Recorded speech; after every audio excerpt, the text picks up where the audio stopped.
প্রধানমন্ত্রীর ভারত সফরের সিদ্ধান্ত হয়নি, শেখ হাসিনাকে ফেরানোর প্রক্রিয়া ত্বরান্বিত করার তাগিদ পররাষ্ট্রমন্ত্রীর। দেশকে ঋণ ও আমদানি নির্ভর রাষ্ট্রে পরিণত করেছে বিগত সরকার, অভিযোগ প্রধানমন্ত্রীর। ভবিষ্যতে জনগণের স্বার্থ নিশ্চিতের প্রতিশ্রুতি। এসএসসিতে গড় পাশের হার 2 দশকের মধ্যে সর্বনিম্নে, 3 শতাধিক প্রতিষ্ঠানে শতভাগ অকৃতকার্য। 500 কোটি টাকা আত্মসাৎ, সদ্য সাবেক রাষ্ট্রপতি ও এস আলমের বিরুদ্ধে ইসলামী ব্যাংকের অভিযোগ দুদকে। হরমুজ খুলতে সামরিক সমাধানের সুযোগ দেখছে না ইরান, আলোচনার জন্য ইসলামাবাদ সফরের ইঙ্গিত। স্বাগত জানাচ্ছি দ্য বিজনেস স্ট্যান্ডার্ডের নিয়মিত আয়োজন টিভিএস রাত 8টার সংবাদে। সঙ্গে আছি তামান্না খন্দকার। দেখছিলেন সংবাদ শিরোনাম, এবার বিস্তারিত।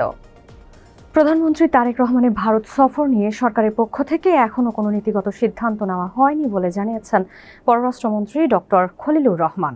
10 অগস্ট দুপুরে পররাষ্ট্র মন্ত্রণালয়ে সাংবাদিকদের সঙ্গে আলাপকালে তিনি এ তথ্য জানান। এর আগে সকালে সচিবালয়ে প্রধানমন্ত্রীর সঙ্গে সৌজন্য সাক্ষাৎ করেন ঢাকায় নিযুক্ত ভারতের হাইকমিশনার দীনেশ ত্রিবেদী। এ সময় দণ্ডপ্রাপ্ত সাবেক প্রধানমন্ত্রী শেখ হাসিনাকে দেশে ফিরিয়ে আনার বিষয়টি গুরুত্বের সঙ্গে আলোচনা হয়েছে বলে জানান পররাষ্ট্রমন্ত্রী। বলেন, ভারতকে প্রত্যর্পণ প্রক্রিয়া ত্বরান্বিত করার তাগিদ দিয়েছে। আশা করি এ বিষয়ে ইতিবাচকভাবে সাড়া দেবে তারা।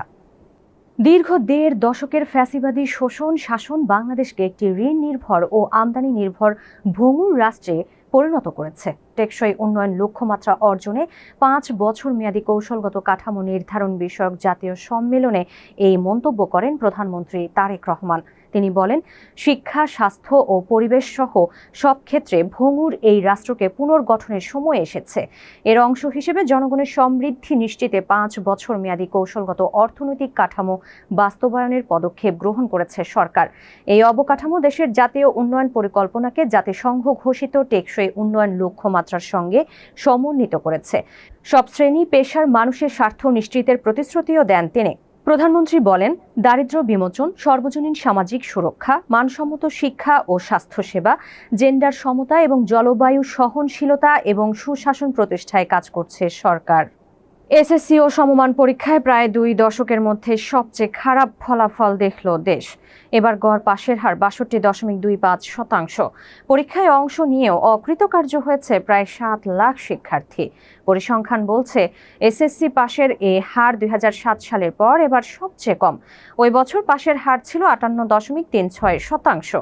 এরপর 19 বছরে আর কখনো পাশের হার এত নিচে নামেনি। এ বছরের এসএসসি ও সমমান পরীক্ষার ফলাফলে অকৃতকার্য শিক্ষা প্রতিষ্ঠানের বিষয়েও উঠে এসেছে আশঙ্কাজনক তথ্য। গত বছরের তুলনায় 303টি প্রতিষ্ঠান বাড়লেও 312টি প্রতিষ্ঠানের কোনো শিক্ষার্থী পাশ হতে পারেননি এবার। বেনামি প্রতিষ্ঠানের নামে জালিয়াতি ও প্রায় 500 কোটি টাকা আত্মসাতের অভিযোগে সাবেক রাষ্ট্রপতি মোহাম্মদ শাহাবুদ্দিন এবং এস আলম গ্রুপের চেয়ারম্যান সাইফুল আলম সহ 38 ব্যক্তি ও প্রতিষ্ঠানের বিরুদ্ধে দুদকে লিখিত অভিযোগ করেছে ইসলামী ব্যাংক। সম্প্রতি ব্যাংকটির ফরেন এক্সচেঞ্জ কর্পোরেট শাখার first assistant vice president Mohammad Yasin Ali দুদকের প্রধান কার্যালয়ে এই অভিযোগপত্রটি জমা দেন। এতে দাবি করা হয়েছে, অভিযুক্তরা পরস্পর যোগ সাজশে প্রতারণা ও জালিয়াতির আশ্রয় নিয়ে ভুয়া কাগজপত্র তৈরি করে ব্যাংকের প্রায় 500 কোটি টাকা আত্মসাৎ করেছেন। এই বিপুল পরিমাণ অর্থ বিদেশে পাচার করা হয়েছে বলেও অভিযোগে উল্লেখ করা হয়। হরমুজ প্রণালী পুনরায় খুলতে কোনো সামরিক সমাধান নেই বলে দাবি করেছেন ইরানের পার্লামেন্টের ডেপুটি স্পিকার আলী নিকজাদ। বিষয়টি ট্রাম্প প্রশাসনও বুঝতে পেরেছে বলে দাবি করেছেন তিনি। মধ্যপ্রাচ্যের বর্তমান পরিস্থিতি নিয়ে পার্লামেন্টে বক্তব্য দেওয়ার সময় নিকজাদ আরও বলেন, কৌশলগতভাবে গুরুত্বপূর্ণ হরমুজ আর কখনোই ফিরবে না যুদ্ধপূর্ব অবস্থায়।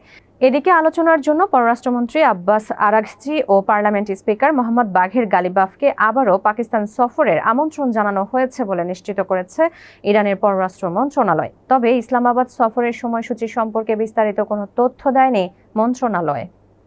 দর্শক, এই ছিল টিভিএস রাত 8টার সংবাদে। এতক্ষণ সাথে থাকার জন্য ধন্যবাদ সবাইকে।